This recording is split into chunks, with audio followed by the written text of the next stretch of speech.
हरियाणा के 7 जिलों पर मेहरबान हुई खट्टर सरकार, करोड़ों की इन बड़ी परियोजनाओं को दी मंजूरी। फटाफट देखें। हरियाणा सरकार ने 7 जिलों में ग्रामीण संवर्धन और महाग्राम योजना के तहत 113 नई परियोजनाओं को मंजूरी दी है। इन परियोजनाओं पर 121 करोड़ रुपए की लागत आएगी। परियोजनाएं यमुनानगर, पंचकुला, अंबाला, फरीदाबाद, झज्जर, भिवानी और दादरी में शुरू की जाएंगी। मुख्यमंत्री श्री मनोहर लाल ने आज यहां जन स्वास्थ्य अभियांत्रिकी विभाग द्वारा क्रियान्वित की जाने वाली 113 परियोजनाओं को प्रशासनिक स्वीकृति प्रदान की। इस संबंध में एक आधिकारिक प्रवक्ता ने बताया कि महाग्राम योजना के तहत 2 परियोजनाएं और ग्रामीण संवर्धन कार्यक्रम के तहत 108 परियोजनाएं स्वीकृत की गई हैं। इसके अलावा सीवरेज एवं स्वच्छता के तहत 3 परियोजनाएं स्वीकृत की गई हैं।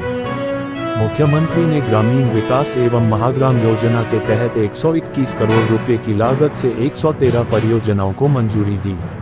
प्रवक्ता ने कहा कि ग्रामीण संवर्धन कार्यक्रम के तहत प्रमुख परियोजनाओं में पंचकुला के बरवाला ब्लॉक के खेतपुराली गांव में एक ट्यूबवेल की स्थापना पर 17.42 लाख रुपए खर्च किए जाएंगे।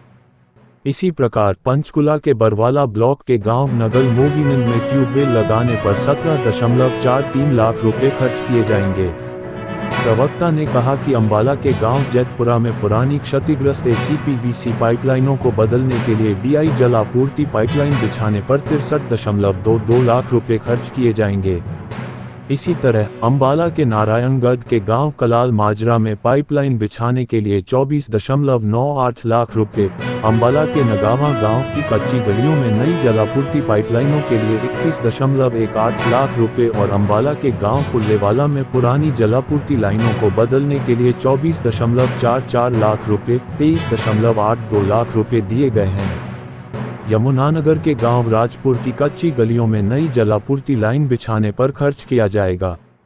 इसी तरह नारायणगढ़ के सुंदरपुर गांव में नई जल आपूर्ति पाइपलाइन खुली और सीवरेज बिछाने के लिए 23.36 लाख रुपए, गांव शहजादपुर में जल आपूर्ति और सीवरेज के लिए 23.63 लाख रुपए, अंबाला के तंदवाल गांव में मौजूदा पुरानी एसीपीवीसी जल आपूर्ति लाइनें बिछाने के लिए 23.94 लाख रुपए दिए गए हैं।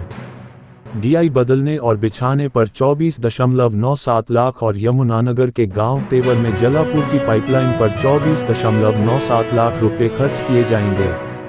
पंचकुला में धानीक में जल आपूर्ति पाइपलाइनों पर 21.98 लाख रुपए और अंबाला के टोका गांव में एफएचटीसी जल आपूर्ति पर 91.16 लाख रुपए, अंबाला मोहरा गांव, पंचकुला में पुरानी एसीपीवीसी जल आपूर्ति पाइपलाइन को बदलने पर 91.16 लाख रुपए, पानी बिछाने पर 22.36 लाख रुपए खर्च किए जाएंगे। केटोडा गांव में आपूर्ति लाइनें। प्रवक्ता ने बताया कि यमुनानगर के प्रतापनगर ब्लॉक में संपूर्ण सीवरेज सुविधा एवं एसटीपी के निर्माण पर 23.87 लाख रुपए खर्च किए जाएंगे। महाग्राम योजना के तहत चरखी, दादरी और भिवानी में 2 परियोजनाओं पर 100.09 करोड़ रुपए खर्च किए जाएंगे। प्रवक्ता ने बताया कि महाग्राम योजना के तहत स्वीकृत 2 परियोजनाओं में जल आपूर्ति योजना बौंद कलां का विस्तार, बौंद कलां, बास, बौंद खुर्द गांवों में लोहारू नहर से 4 मौजूदा जल कार्यों को पानी उपलब्ध कराने के लिए डीआई पाइपलाइनों को पंप करना और बिछाना शामिल है। इस पर 69.70 करोड़ रुपए खर्च होंगे। इसी प्रकार गांव धनाना, जिला भिवानी में सीवरेज सुविधा एवं सीवरेज ट्रीटमेंट प्लांट के निर्माण पर 33.39 करोड़ रुपए खर्च किए जाएंगे। प्रवक्ता ने कहा कि यमुनानगर, झज्जर और फरीदाबाद में 3 सीवरेज और स्वच्छता परियोजनाओं को मंजूरी दी गई है। परियोजनाओं में 1.49 करोड़ रुपए की लागत से फरीदाबाद के मंडल कार्यालय में एक प्रयोगशाला का निर्माण किया जाएगा। इसी प्रकार प्रयोगशाला उपकरणों की खरीद सहित यमुनानगर में एक नई जिला स्तरीय अपशिष्ट जल परीक्षण प्रयोगशाला पर 1.01 करोड़ रुपए खर्च किए जाएंगे। झज्जर जिले के बहादुरगढ़ में शहरी एवं ग्रामीण जलापूर्ति के लिए जन स्वास्थ्य अभियांत्रिकी विभाग में प्रयोगशाला भवन के निर्माण पर 60.41 लाख रुपए खर्च किए जाएंगे।